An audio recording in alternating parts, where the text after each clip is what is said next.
본문 속에는 세 가지 비유가 나타납니다. 모두 다 세상 속에 살아가는 그리스도인의 삶이 어때야 하는가에 대한 분명한 메시지를 전달하고 있습니다. 첫 번째는 3절과 4절에서 말씀하고 있는 대로 병사에 대한 비유죠. 병사는 자기 생활에 얽매이는 자가 아닙니다. 모집한 자를 기쁘게 하는 자들이죠. 성도 한 사람이 그리스도의 군사로 부름을 받았다는 것은 그 자체로 사사로운 개인의 이익이 아니라 주님의 명령에 우선순위를 두는 삶을 살아야 된다라는 것을 의미합니다. 전쟁이나 전투에 나아가서 벌어지는 위험 혹은 어려움을 당연한 것으로 받아들여야 된다는 것이죠. 그런 마음 자세가 필요하다는 겁니다. 두 번째는 5절에서 말씀하는 경기하는 자의 비유입니다. 운동선수의 원리는 단순합니다. 규칙을 지키되 최선을 다하는 것. 그렇게 해야 최종 마지막까지 경기를 진행할 수 있고 또 승리도 할 수 있습니다.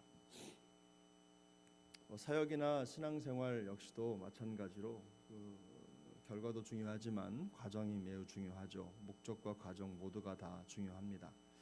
그래서 하나님의 말씀이라고 하는 법을 따라서 걷는 그 걸음도 분명히 중요하고 우리가 할 수 있는 한 최선의 노력을 기울이는 것도 중요합니다. 이것이 바로 신앙생활의 핵심적인 원리이죠. 불편해도 룰을 지켜야 하고 또 룰을 벗어난 열심은 하나님과 함께 뛴 우리와 함께 있는 다른 우리 팀 멤버들을 매우 불편하게 할 수 있다는 겁니다. 위태롭게 만들 수 있다는 거죠. 마지막 세 번째로 6절에서는 수고하는 농부의 비유를 들고 있습니다. 수고하는 농부는 곡식을 그 수확을 자기의 것으로 받는 것이 마땅하지요. 다만 성경이 말씀하는 것은 공평한 것은 그저 있는 걸 다 똑같이 항상 모두에게 나눠주는 게 아니라 더 많이 수고한 자는 더 많이, 적게 수고한 자는 적게. 이것이 공평의 원리입니다. 성경에서 말하는. 우리가 생각하는 평등은 무조건 공산주의자들은 뭐 그저 있는 거 다 나눠가지고 똑같이 나누는 공동 분배가 평등이라고 생각하지만 성경이 말하는 평등은 그렇지 않습니다.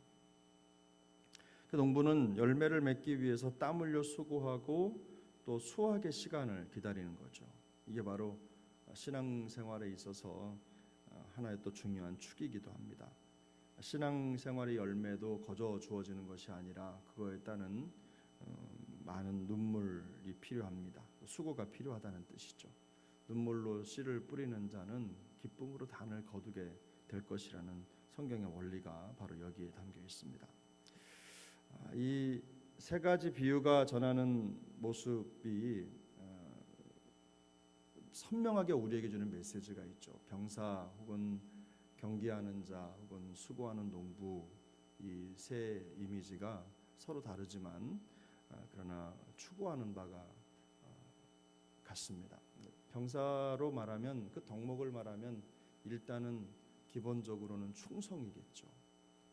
그 다음에 경기하는 자가 보여주는 덕목이라고 말하면 최선이라고 할 수 있겠죠. 어제도 말씀드렸지만 그 다음에 수고하는 농부에게 필요한 것은 무엇입니까?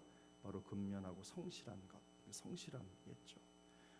충성이라든지 최선이라든지 혹은 성실이라든지 하는 그런 덕목들은 우리 그리스도인의 삶과 그렇게 동떨어진 것들이 아니죠. 신앙생활에 있어서는 매우 중요한 원리들입니다. 교회 사역에 있어서 가장 중요한 사역은 사실 성도가 군사로 혹은 경기하는 자로 혹은 수고하는 농부로 부름받았다는 사실을 깨닫게 하는 것입니다. 그저 자기 자리를 지키는 방법이 내가 하고 싶은 어떤 기준을 따라서 내 생각대로 가는 것이 아니라 정해진 룰을 따르고 철저하게 훈련해야 하고 또 근면하고 성실하게 자리를 지키는 것이 얼마나 중요한지를 깨닫는 것이죠. 그게 바로 부르심의 원리에 있어서 매우 중요한 것들입니다. 그런데 바울은 이 이야기를 하면서 앞서서 1절, 2절에서 아주 중요한 것들을 당부하는데요. 일단 1절에서 보면 예수 안에 있는 은혜 가운데에서 강하라 이렇게 권면을 합니다. 이 강하라라는 말은 디나미스라고 하는 헬라어를 동사형으로 만든 말인데 한 번의 효과가 나타나는 과정이 아닙니다. 강력한 어떤 힘을 받아서 한 번에 강해지는 것이 아니라 아주 긴 시간의 여정을 가지고 이 강함이 만들어집니다. 끊임없이 강해지기를 추구하는 삶을 살아야 된다라는 원리가 여기에 담겨 있습니다. 신앙생활은 유람선을 타고 유람을 하는 과정이 아닙니다. 신앙생활은 전쟁이나 전투 같은 여정이기도 하고 또 숨이 목에 차오를 정도로 숨찬 그런 최선이 필요한 여정이기도 하고 또 근면하고 성실하게 자기 자리를 지키면서 살아가야 되는 그런 모습이라는 거죠. 일종의 험난한 모험의 여정이 바로 신앙생활이다라는 것을 얘기하고 있습니다. 그래서 강해져야 된다는 거죠. 스스로 강해져야 된다는 겁니다. 어떤 상황 속에서도 흔들리지 않도록 스스로 강해지고 또 견고해져야 된다라고 하는 신앙 철학이 바로 여기에 담겨져 있습니다.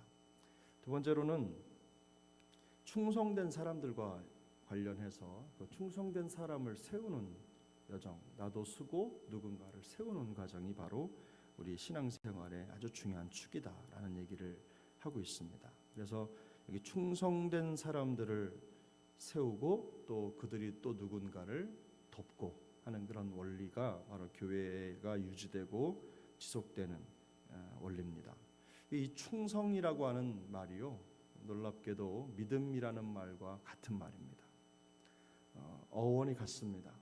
그래서 믿음과 충성은 사실 동의어인 셈입니다. 충성이라고 쓰고 믿음이라고 읽을 수도 있고 믿음이라고 쓰고 충성이라고 할 수도 있습니다. 그래서 믿음이 좋다는 것은 말 그대로 충성스럽다는 말입니다. 믿음이 있는 사람들은 또 다른 사람들에게 복음을 공유하고 복음의 전수 또 복음 전파 하나님 나라의 역사를 위해서 충성스러울 수밖에 없죠. 서로 협력하고 또 마음을 함께 가지고 그 같은 공동의 목표를 이루어가는 자들입니다.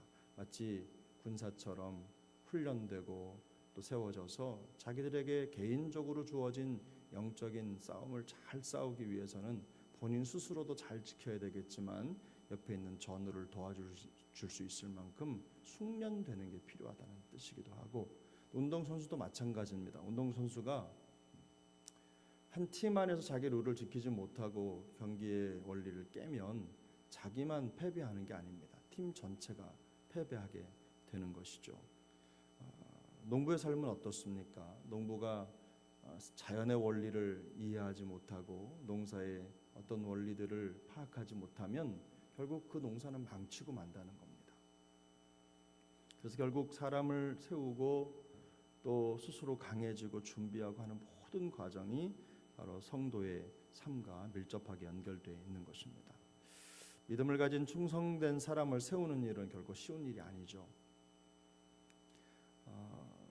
병사의 삶이나 경기하는 자의 삶이나 농부의 삶은 아무런 어려움 없이 그저 만들어지는 것은 아닙니다. 또 말씀드린 대로 자기가 하고 싶은 대로 그저 그렇게 내가 하고 싶은 모양대로 할 수 있는 그런 자리도 아니죠. 이 성도든 또 공동체에 속한 어떤 지체든 자기 마음대로 신앙생활을 한다라고 하는 것은요, 공동체 전체를 위태롭게 할 수 있는 아주 위험한 행동이라는 겁니다. 바울이 말하는 이 원리를 잘 마음속에 새겨보시길 바랍니다. 그리고 주님께서 우리 모두에게 이런 신앙생활의 원리를 이해할 수 있는 그런 지혜도 허락해 주시길 바랍니다. 오늘 7절에 말씀하고 있는 대로 내가 말하는 것을 잘 생각해 보라. 주께서 범사에 내게 총명을 주시리라. 이 총명이라고 하는 말이 이해라는 말이잖아요. 이해해라. 또 깨달아라. 이런 뜻입니다. 이런 원리들을 깨닫고 우리가 신앙생활에 임할 때 신앙생활에 대한 오해가 없고 그리고 또 스스로 왜 강해져야 되는지 또 왜 우리가 누군가를 충성된 사람으로 세우기 위해서 그토록 마음을 쏟아야 하는지 그런 원리들을 알게 되는 것입니다. 그저 유람선 타고 쉬고 놀고 하는 그런 과정이 아니라 우리 한 사람 한 사람이 은혜의 말씀으로 세워지고 누군가를 세워야 하는 아주 처절한 신앙의 여정을 살아가야 된다는 것을 깨달아야 알아야 된다는 것입니다.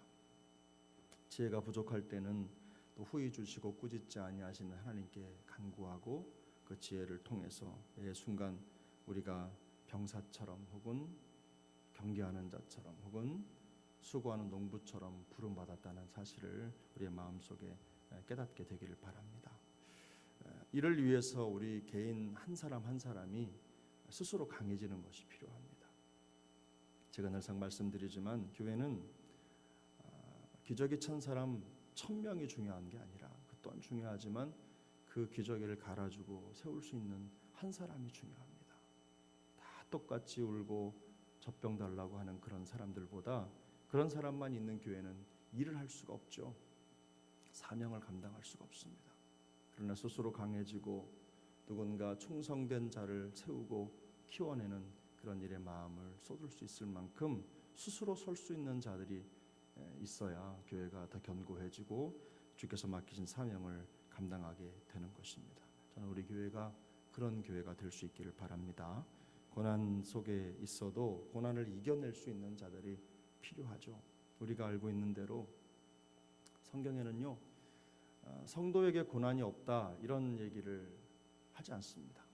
대신 고난을 이겨낼 수 있도록 하나님이 우리를 붙들어 주신다 이런 말씀은 참 많죠. 그래서 우리 그리스도인 한 사람 한 사람이 하나님의 은혜 안에서 병사로 혹은 경계하는 자로 혹은 수고하는 농부의 모습으로 견고히 서는 것이 중요한 것입니다. 저는 우리 교회가 이렇게 좋은 믿음의 사람들 또 충성된 사람들을 세우는 일에 열심을 내는 그런 교회 될 수 있기를 소망합니다. 사람을 세우는 일은 사실 고단한 일이고 힘든 일입니다. 그래서 잘 하지 않습니다. 그저 먼 발치에서 떨어져서 적당히 그렇게 지나가는 경우가 많아요. 그러나 복음의 성공을 위해서는 이 과정이 반드시 필요합니다. 여기에 마음을 쏟아야 하고 그리고 이 일에 우리가 에너지도 투자하고 우리의 열정을 쏟아부어야 되는 것입니다. 그래야 오늘을 이기고 내일을 끌어가는 그런 공동체로 바로 서는 것입니다. 이 일을 위해서 결코 멈출 수 없는 사명의 길을 가는 우리 세종한교회 또 이 일을 감당하기 위해서 전심전력하는 우리 교회가 될 수 있기를 예수님의 이름으로 축복합니다.